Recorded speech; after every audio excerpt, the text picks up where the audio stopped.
Welcome back. It's your guy, Seth Garu Baxter with Maker's Bar, where we are creating 1 million leaders today for tomorrow. On our program today, we have one of those leaders. He is a faith-driven entrepreneur looking to revolutionize how companies screen their applicants and look at new processes for recruiting strategies. As a former recruiter and current recruiter myself, this is important to my heart in talking about businesses that are looking to change the way that we recruit for applications, especially with the fact of being a faith-driven businessman all the way from Cape Town, South Africa. To some of his friends, he's known as Southie, but here today we're going to call him Stephen South. Stephen, thank you so much for being with us today from South Africa. We are so pleased to have you with us. Thank you, Seth. It's an honor to be here. Absolutely. So, Stephen, tell us about your origin story and what led you to the pathway you're on now. Where were you born at, and a little bit about your background that led you on this road. Yeah, sure. Yeah, so I was born in Cape Town, South Africa. It was quite an interesting period to grow up here because Nelson Mandela came out of prison, I think, 1990. I was 8 years old at that time. And obviously then became president, I think in 92. So he's always going to be one of my biggest heroes. But it was a very interesting time to be growing up in South Africa. And anyway, I was very blessed. I went to a very good school. I was very into my sport, cricket in particular, which is similar to baseball for all the American listeners. But I finished school and kind of knew I wanted to get into software development programming. So I did some Microsoft certifications. I didn't go to university. I just wanted to get into the workforce as quick as possible. Then I moved to London when I was 20, thinking I would continue as a software developer. But although I enjoyed programming, I knew that my real passion was building relationships. So I kind of fell into technical recruiting, like a lot of people don't plan to be in recruiting. But I definitely had an advantage with the technical background. I could relate to candidates and the hiring managers a lot more than most recruiters. And I worked for a big agency in London for 5 years, learned everything I needed to set my first business up there in 2010 called Bridge Noble. And that's what actually brought me out to California in 2015. One of our customers was acquiring a company in SF. So came out, and my business partners then in London a year later wanted me to move back to London, and I said, sorry guys, I'm enjoying myself too much here in California. So I exited that company, and then I co-founded Source Coders, which is the company I've been with for the past 9 years. We've traditionally been a technical recruiting agency, mostly helping well-funded startups build world-class teams.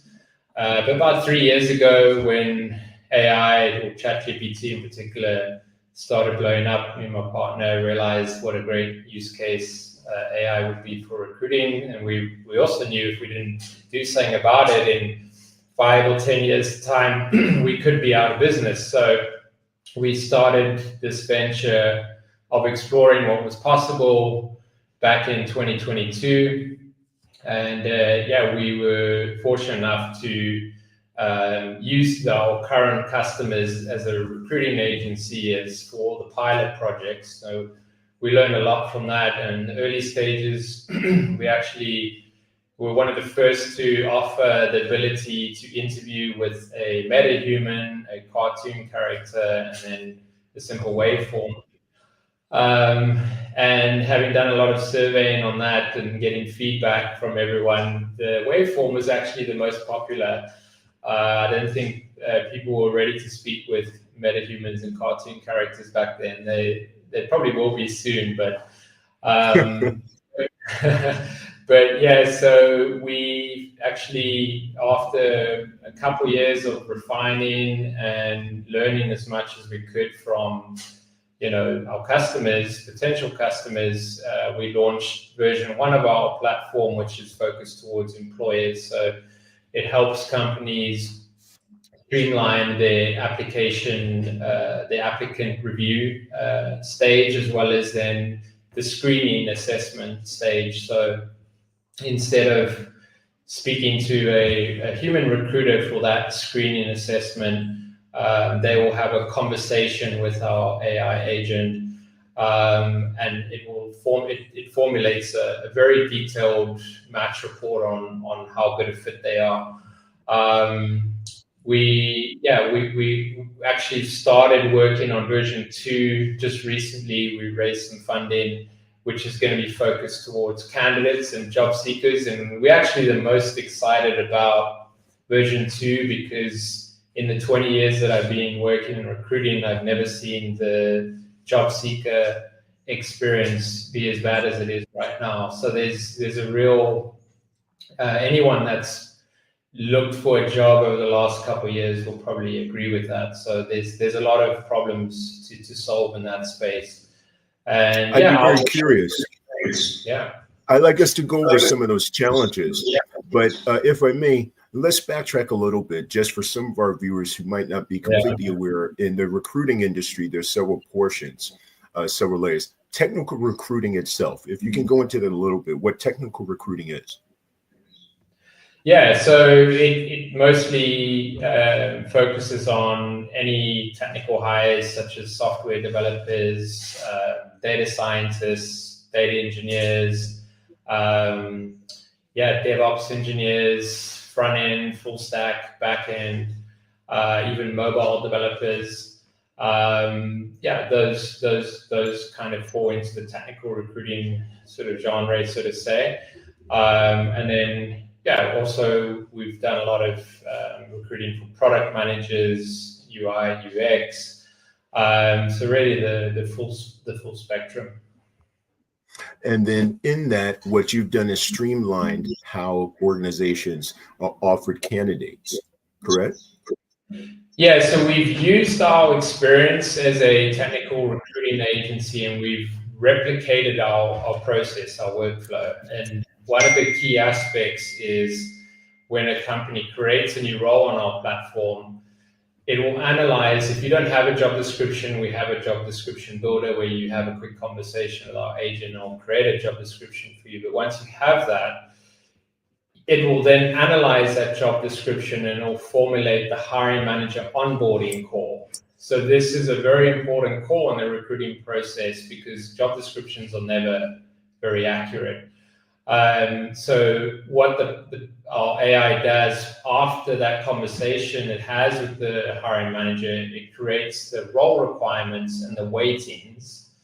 And the hiring manager then can, if he doesn't agree with the role requirements or the weightings, he can very easily, or she or they can very easily edit them. And then once they're happy with all the role requirements and weightings, then they click a button and it formulates the candidate screening questions. The candidate screening questions are the base questions, like a uniform set of questions that candidates will be asked, which we feel reduces bias because everyone's getting asked the same sort of questions. But the questions are personalized. Those base screening questions are personalized to the candidate's resume. And once the candidate completes that assessment, the candidate will instantly receive a report on how the session went.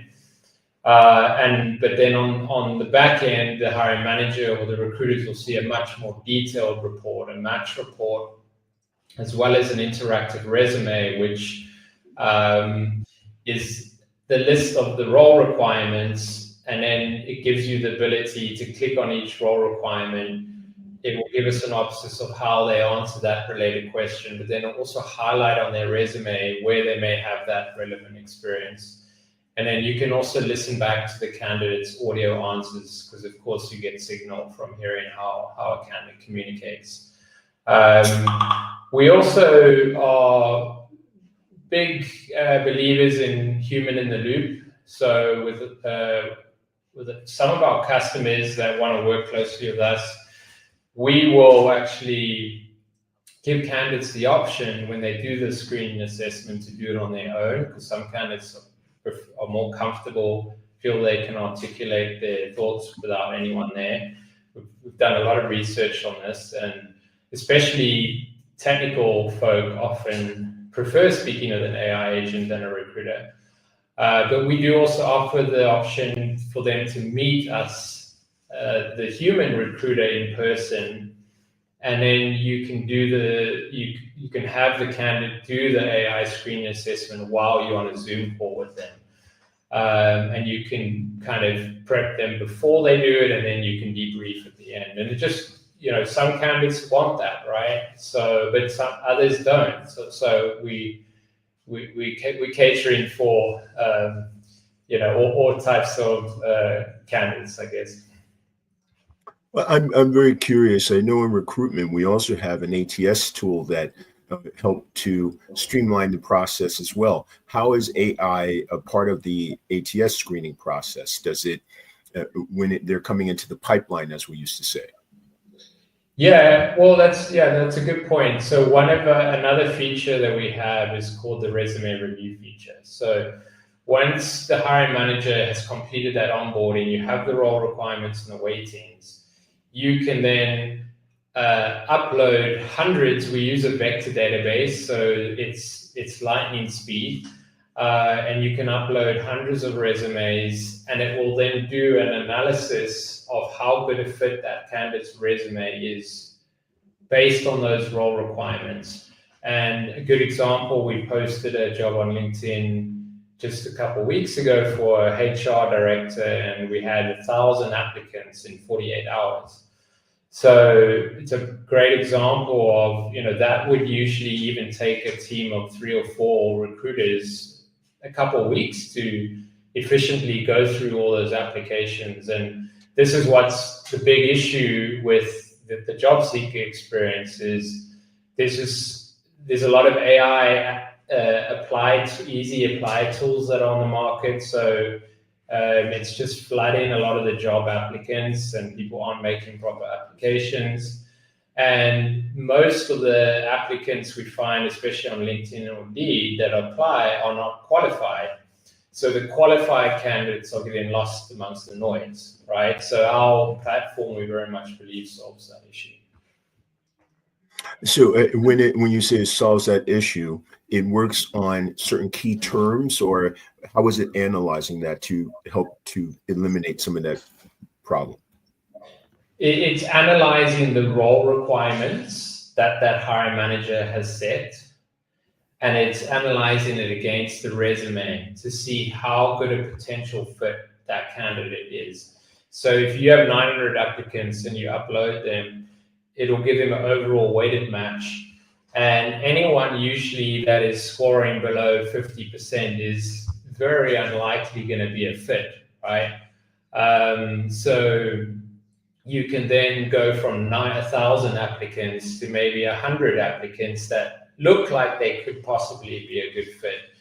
And then you can easily, by the click of a button, invite them to do the AI screening assessment. Or if you really wanted to, you could just give everyone the opportunity to do the screening assessment and see how they perform. We had in recruitment, we found it very valuable to have sourcers. Sources would aid the recruiters. So in source coders, AI is the sourcer for the recruiters to bring in more candidates. That's what I'm understanding. So that brings up a question. I know some of this fear of concern with AI is the replacement of the human factor in the job market. But am I understanding correctly? With source coders, they're not necessarily taking away what a human's position to do as a sourcer. It just aids support the recruiter. So it's a supplement as opposed to a position taker. Yeah, no, absolutely. I mean, it's allowing them to focus, their time efficiently and to know very quickly who are the best candidates for them to be speaking with, right? So yeah, absolutely, it is aiding them in that way. Now, it's very interesting as a faith-driven organization. What role does that play? Because, there are some people who say, can faith and AI be in the same room together, or as a faith-driven? So what does that mean for you as a faith-driven entrepreneur? Yeah, no, it's a great question, Seth. So yeah, I must admit I've always been a believer, but it's only been the last couple of years that I've been brave enough to come out and be very vocal about that, and really sort of lean into it, so to say. I actually met our CTO, one of our partners, on the faith-driven entrepreneur West Coast cohort a year or two ago. And yeah, I've always wanted to build a business with fellow believers, and for me, it's very much about building a kingdom business, which means it's a business for God's benefit. Yeah, so it's all about just being good and being honest and having integrity and having quality, at a very high level, and providing the best service possible to our fellow humans. Yeah, I guess that's the way I see it. Absolutely. Now, as a entrepreneur with faith at the core, and a number of us, we find that integrity is one of the most important thing to us as far as the core of driving our business. And so with source coders and faith being at the core of that, integrity plays a huge role in your process as well. So do you seek that out in the companies you look to contract with as well, that they are faith-driven, or they're an organization with integrity? How do you source that out, so to speak, on who you're going to work with? Yeah, no, I mean, we definitely don't look to only work with the faith-driven companies. I think part of being a believer is having a positive impact on, folks that aren't believers, right? Be that shining light. So, but yeah, I think, I'm just trying to think how else I can articulate it. No, that's okay. I think more so. I think more so is trying to illustrate that as a faith-driven organization, the primary thing that we're looking at is organizations. It's not exclusive to faith-driven, just organizations that have integrity. And we want to, source coders would like to continue to work with organizations that have integrity at mind when it comes to hiring candidates and good quality business practices. Yeah. Now, I'm very curious. The source coders work exclusively overseas, or are they also international in the sense that since you come to California a great deal? Give us a little bit of your business model overseas in America. How does it work as far as your model? Yeah, so we're a US company incorporated in California. So we've mostly worked with a lot of startups in the Bay Area. That's been our number one source. But since COVID, things have changed. So we very much did have a presence in London. We had a partner there. But yeah, our focus really has been serving US companies. But I actually just moved back to South Africa a few months ago. And I'm very excited about going to market with our AI hiring platform over here in Africa. I think there's huge potential here in Africa, and a lot less competition because all the key players are mostly on the West Coast in the US. So US right now is our focus, but hoping to expand into other territories pretty soon. Now, it's very interesting. Your entrepreneurial journey began very early in your bio. You pretty much started out doing your own business about 10 years old. Oh, yeah, my car wash business. Yeah, yeah. It was interesting because me and my friend, who we still very good friends with, and he also runs his own company, but in Australia. But we would knock on. We were only 10, and these little boys. We bought all our a wagon with all our equipment, and we'd knock on doors, and we would do really well. But then one day we struck gold. We knocked on someone's door, and it was a guy that created this car washing. Um, it was a very sort of sophisticated car wash tool, which connected to a hose pipe and had a brush head. You put the soap in at the top of the brush head, turn the hose on, the faucet, and then the brush spins around and it washes. You wash the car like that. I know it doesn't sound very sophisticated these days, but Yeah, it does. it was 32 years ago. So, but yes, and then he said, "Would you guys want to sell these for me?" And we were like, "Absolutely." So yeah, that's kind of where I got. My first real taste for how exciting, being an entrepreneur could be. So would you say that as an entrepreneur, you kind of learned it early, or you kind of hurry up and you're born into it? I have heard a couple of different ways that some feel they were just born as an entrepreneur. They always had that spirit, and then some came into and acquired an entrepreneurial spirit. What would you say is the case for you? Are you born an entrepreneur, or you learn to develop becoming an entrepreneur? Yeah, I would say I was definitely born one. I've always never been afraid to take risks. A lot of my friends and family would think I'm crazy. But absolutely, you see some incredible entrepreneurs that come into fruition of it later in their career once they've learned some valuable lessons in the workforce. But yeah, I guess I would say definitely born with it. Now, what are the striking symbols of an entrepreneur that you would say when you feel like you were born with it? What was it? So did you just automatically knew you had to always create and be adventurous? What were some of the earmarkers that told you were born an entrepreneur? I think one of my key strengths was numbers. I just loved multiplying and adding it from a very young age.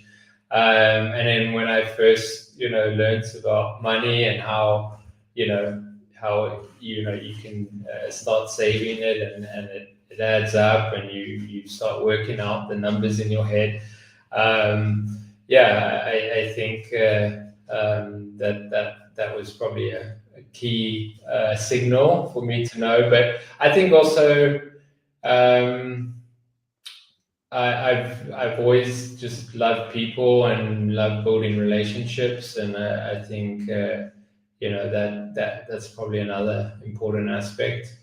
And then also, as I mentioned earlier, I was very into my sport growing up, so I feel like that was helpful to playing at a very high level and playing in a team sport, and the competitive nature I gained from that definitely carries over well into the business world. I'm going to think how to phrase this. The successful entrepreneurs often are building the companies to leave a legacy or to make a mark. That's a big part of that.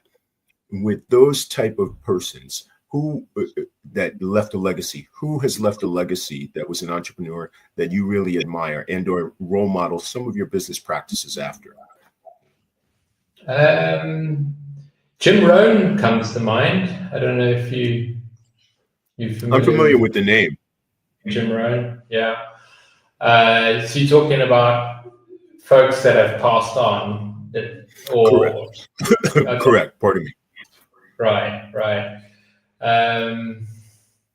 I mean, as I said, Nelson Mandela. I know he was a president. He wasn't a business person, but what he left, what he achieved and left behind is truly inspiring. What, are there particular elements of his personality or his character that stand out to you? Yeah, his humility, for sure. His love, his acceptance. You know, his whole philosophy was, you know, if we've been harmed, by us harming back is not gonna solve the problem, right? You need to respond, better than that, right? And that's what he did, and that's what was so incredible. And I think a lot of even the people in his own party at the time didn't support what we was doing. They didn't understand, why would you want to show love when you've not received it for so many years. So I think that's a really cool thing about him. I do too. And I think actually he definitely exemplifies an entrepreneurial heart, though it might have been enacted in a different capacity, is the way I look at that for sure. One of my examples as well. Definitely one of my examples. And then currently, who are some entrepreneurs you look to? It's a good question. I feel like I should be able to give you quite a few names off the top of my head. I I've mixed opinions on some of the ones that we all know about, right? Like Jeff Bezos and Elon Musk and Bill Gates. But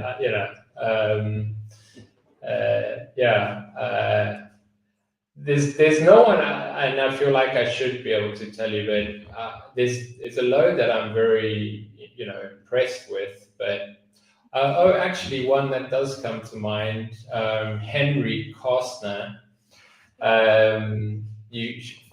Henry Costner? Costner, yeah, definitely worth following him on LinkedIn. I can give you his spelling of his name, but he's the founder. Yeah, I'm very interested. Yeah, he's the founder of the Faith-Driven Entrepreneur Organization, and that's, as I mentioned, I met our CTO on the West Coast cohort for his organization, and he's actually heavily invested in Africa. He's based in the Bay Area, and he's a billionaire. He's a very successful entrepreneur. But yeah, he's I would say the person I look up to the most at the moment. I would definitely be very interested to speak to him. What do you think? What are the things you admire most about some of his practices? Henry's practices, just how, what he's doing in terms of, he's making posts almost on a daily basis, interviewing other faith-driven business leaders, and he's just so vocal about the power that is available to us if we do really show our faith in our business, right? He's quite an incredible guy. In that, there are the mistakes and or choices that we've made where I've been hearing with a couple of entrepreneurs, we fall down and get back up. And some of the choices we made weren't the best, but they led us to this place. Are there examples you might be able to give us of some of the challenges you faced where maybe you fell down, but you had to get back up? Can you give us an example of one of those?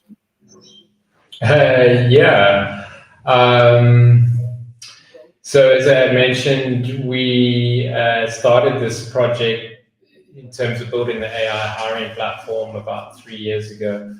And in the first year, we met we had a technical partner, someone actually known for several years. And we spent a lot of money building a platform which integrated with his new AI platform. And then literally at the point that we had built the platform, he had to step down because his previous company was suing him for trade secrets. And it was obviously a big setback for us because we funded this project through our own money. So to lose 200,000 on that, was very tough at that stage. But it was actually a blessing because what we realized is that we needed to build the technology ourselves because it just wouldn't have been scalable if we were integrated with someone else's AI platform. So yeah, well, I think that's probably the best example I can think of. You mentioned something interesting. For entrepreneurs, startup money is definitely a challenge that they face. Do you have any insight to the best way to get startup money or places to go to first for startup money and starting a business? I wouldn't say I have a lot of advice because I've always I've always tried to avoid seeking outside investment, just because, especially if you have a good partner like I have had, when you take on investment, things do change, right? Obviously, if you can find the right investor that has the same values that you have, then that I think obviously will work out well. And we've been very lucky to find that investor just a couple months ago. But yeah, my advice would be try to do it on your own steam as much as possible. That's interesting that you say that. Yeah. It's a challenge though, wouldn't you say? Is it more important to raise the money yourself with that intention? So what some of the areas that people find in entrepreneurship is how to get the capital, but that usually would be the better way if you're trying to fulfill the picture you see yourself in an entrepreneurial position. Am I understanding correctly? Yeah. So if you can use your own money is what is a better route to go. If you can't, then I mean, I guess you've got no choice, right, to seek investment. But I don't know. I feel like you learn a lot more when you're using your own money, right? And you're a lot more careful about how you spend it. I feel like, that's why a lot of startups I've seen have failed over the years because they get all this huge amount of funding, and yeah, they're not focused on generating revenue, and before they know it, it's all gone, right? So yeah, I think I'll always yeah always your try own money. Yeah. You'll be a little more precise in how you run things and so forth. How large is your organization? Right now, we're pretty small. There's me and my co-founder, our CTO. We have a sales director, and then we have 3 full stack software engineers. So only several of us. Yeah. And along the way, there were some other, along with persons that might have been influential. What were some books that were influential to you as well? What were some books that were influential? In your journey as an entrepreneur, yes. Yeah. No, I'm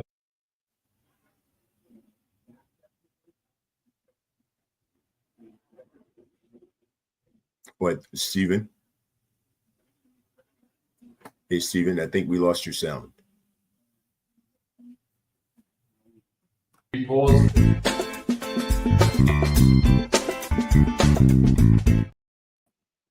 Okay, there we go. And we're back on. We had some small technical difficulty. And you were about to mention some books that were influential to you.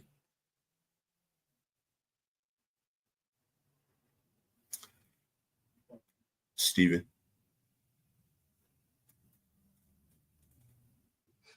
Okay.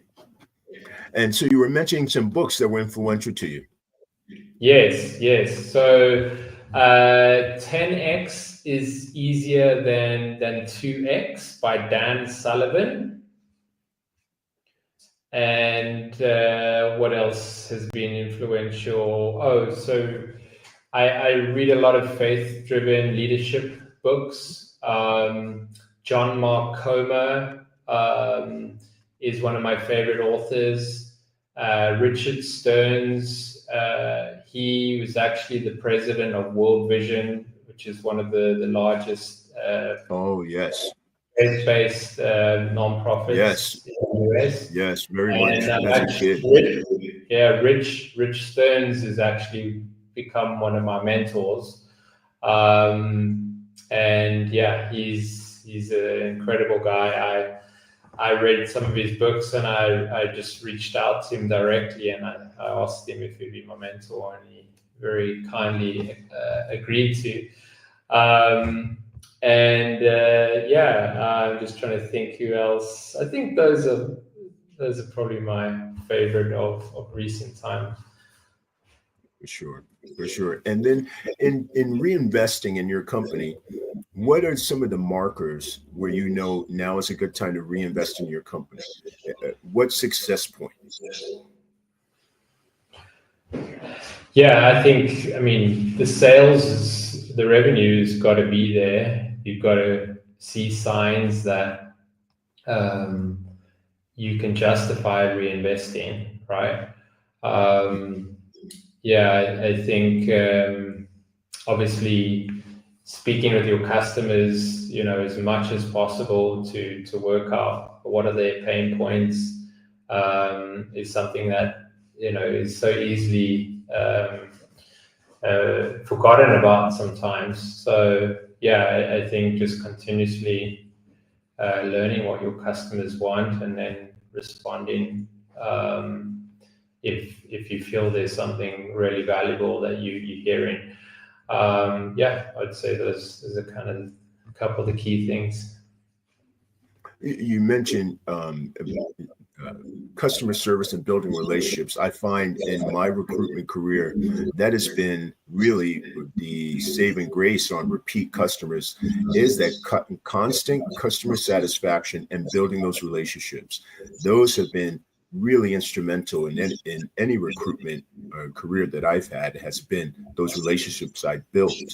And for me, I tried to build them not only on integrity, but on humor, a sense of humor, a very dry wit, sometimes humor. Yes. And I'm curious, what's your key component to building those relationships for you?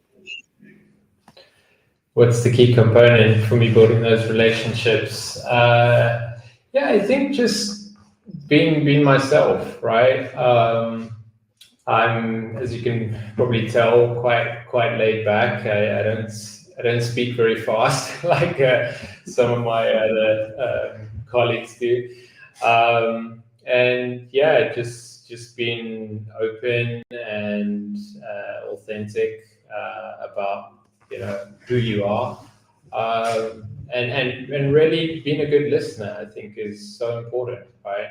Especially if you work in sales. A lot of salespeople, just want to sell and actually not listen and hear what the other person needs. So, being reliable, knowing that they can count on you if something goes wrong, and being honest and trustworthy. And I would imagine, because you've had such a wide variety of experience, co-founder of the stealth startup, also board member of Youth and Transformation. Some of those I'd imagine you've taken into practice with the principles that you said. Tell us a little bit about those organizations. Youth and Transformation seems very interesting. As a board member, your function there. Yeah, and that was one of the many reasons I was excited to come back to South Africa. So it was founded by one of my childhood school friends, and they've been around for almost a decade now. Historically, have been a after-school tutoring service for underserved kids, because South Africa actually has a really big problem within education. Only 4 out of 10 kids will finish school over here. So we go in, our tutors will go to these underserved schools after school and be there on a regular basis for these kids, and the improvements that we've seen in their grades and helping them finish school, but not only finish school, get into tertiary education, right? But right now, our biggest project is we've decided to create our own independent school.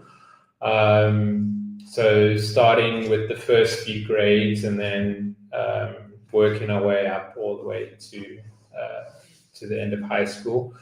But we're in the process right now of trying to buy the right piece of land, and then obviously we'll start building the school. But it's an incredible organization. I actually had my own nonprofit here in South Africa before COVID, but we had to shut down because it was in person tutoring too. And I'm so impressed with Jason, who's the founder of Youth in Transformation. I thought rather than starting my own nonprofit, I will join forces with him. It's something I'm actually very excited about being able to work full time on eventually, once our AI hiring platform has reached a really good point. And I'm very curious about the title of the organization, Youth in Transformation. Do you know what that's about? I mean, yeah, it's really, it is what it says, right? It's I was hoping you did say that. I mean, it's very much taking these kids that are, because a lot of them come from very broken families, right? There's, I mean, the unemployment rate in South Africa is almost 40%. It's the highest in the world. Wow. So you can imagine how broken some of these families are that these kids come from. So the really organization works with the families too?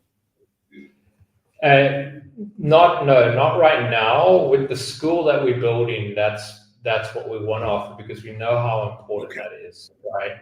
Yeah.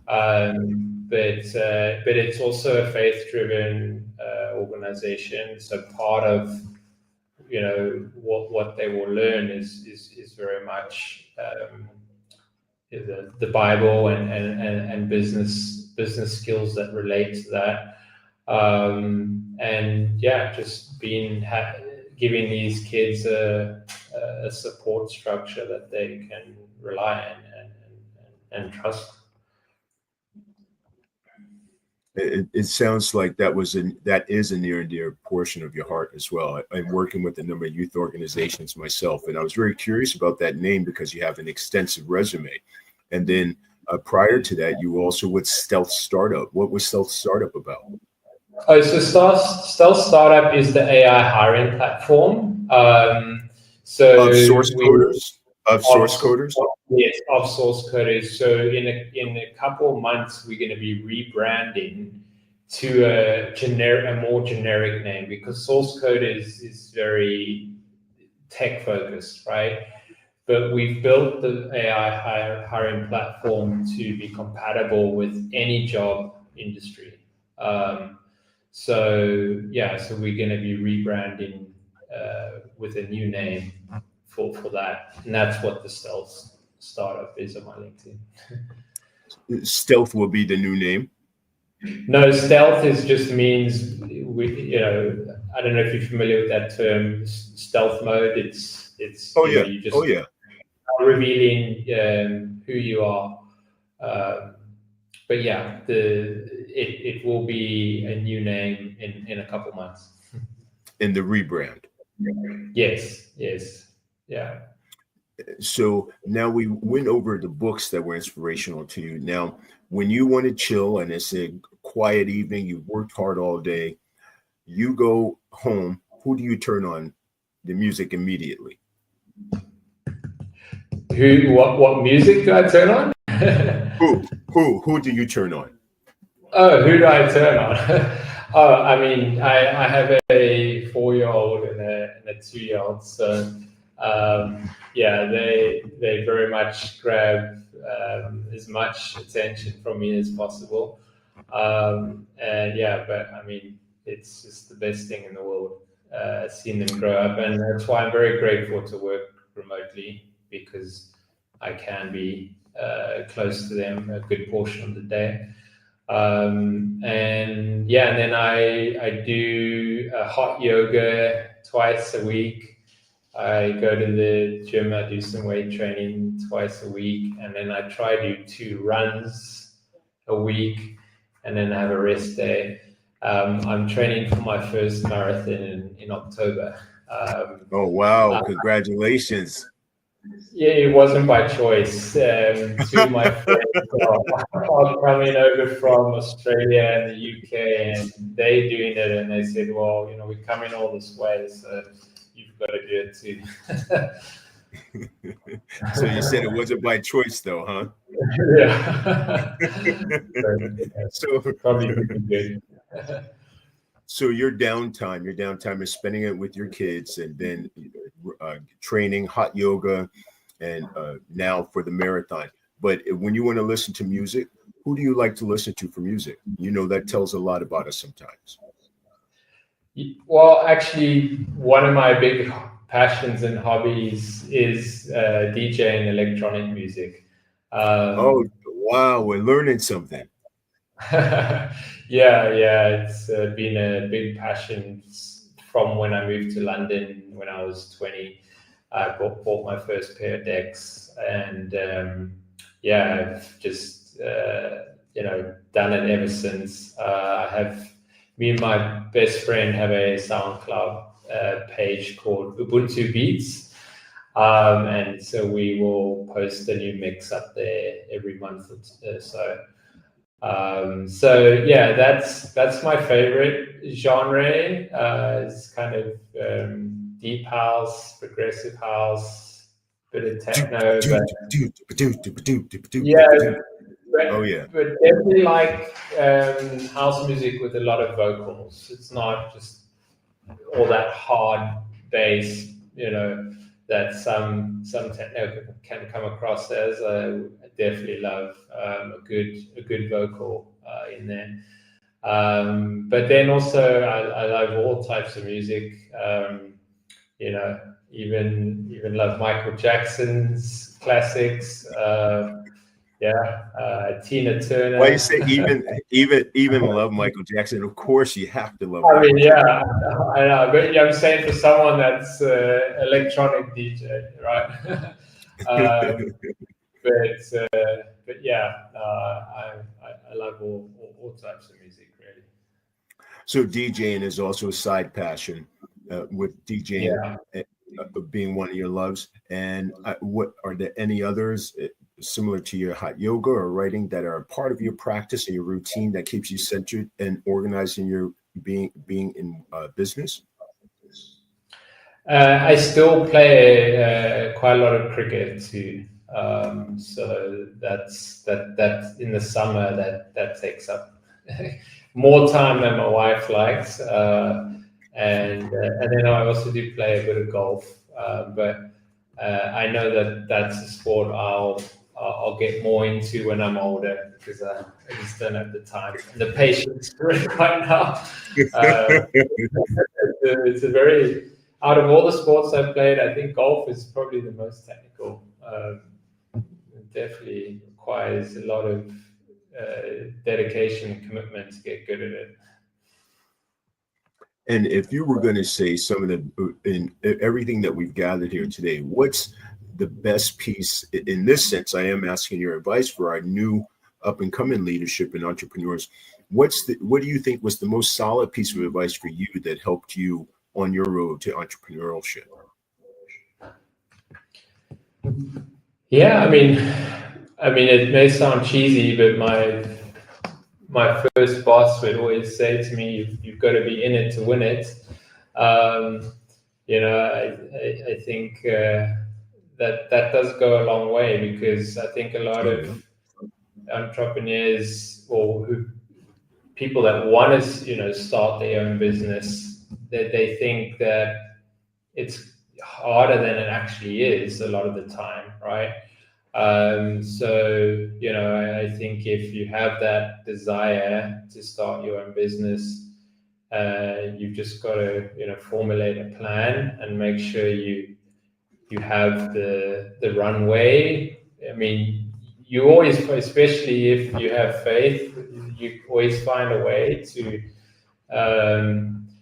to get by financially. But I think you've just got to throw yourself into it. And when I started my first business, proper business, when I was 26 in London, I was scared, but literally a few weeks into it, I was like, what was I stressed about? What was I so worried about? This is actually, a lot more easier than I thought it would be.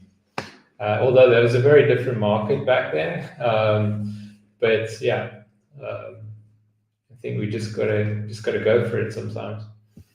I think, it's funny. I was listening to recently a podcast, and he was recording something that Napoleon Hill had mentioned, and it was very similar. Simplistically, you just got to be in it to get it done. The people who, I think the quote exactly was, "Those who contemplate and wait soon will have an empty plate." And and I think that's very accurate, that sometimes you just have to delve into it, and that's part of where you get your training wheels off and you dive into it, and that's how you really get the business going. And I think that's very accurate.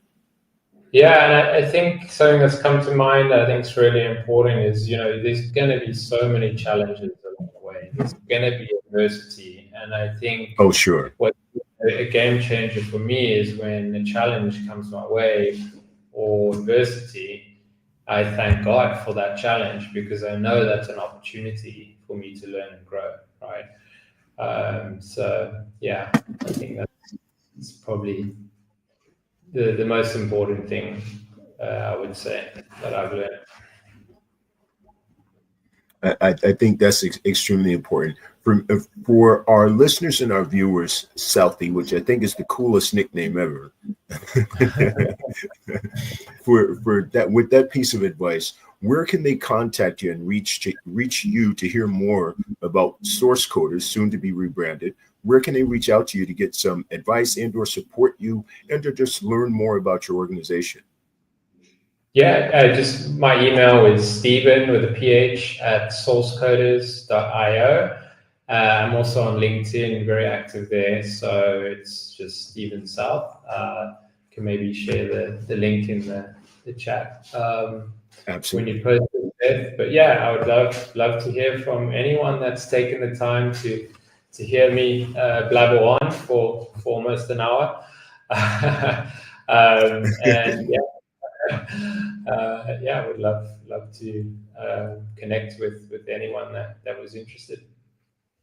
Stephen, we thank you very much for being with us today. We appreciate you taking out the time. Thank you so much for sharing your insight and your entrepreneurial advice. We really do appreciate it. Of course, Seth. You're very welcome. It was a lot of fun. Thanks for having me. It wasn't that painful. It wasn't that painful, was it? No, not at all. Apart from the technical glitch we had with the sound. Yes, had to have that. But again, Stephen South, Source Coders, we at MakerSpark and the Seth Group back, so we thoroughly appreciated having you here today, and thank you for sharing your piece of advice with us. And we're looking forward to help support you more via LinkedIn and via your site, and hear the updates after the rebrand. Awesome. Thank you, Seth. God bless. It's my pleasure, Stephen. God bless. Thank you very much. So we always talk about, and at the end of each program, I tell you that the love-evolution is the revolution we want. So let's go out there and revolt with love as our power. Love-evolution is a revolution we all want. Peace, and be good to each other, and have a great, great day. And we'll see you next time. I'm Seth Guru Baxter with MakerSpark and Stephen South. We thank you so much for joining us. Take good care of people and love each other some more. Bye, everyone.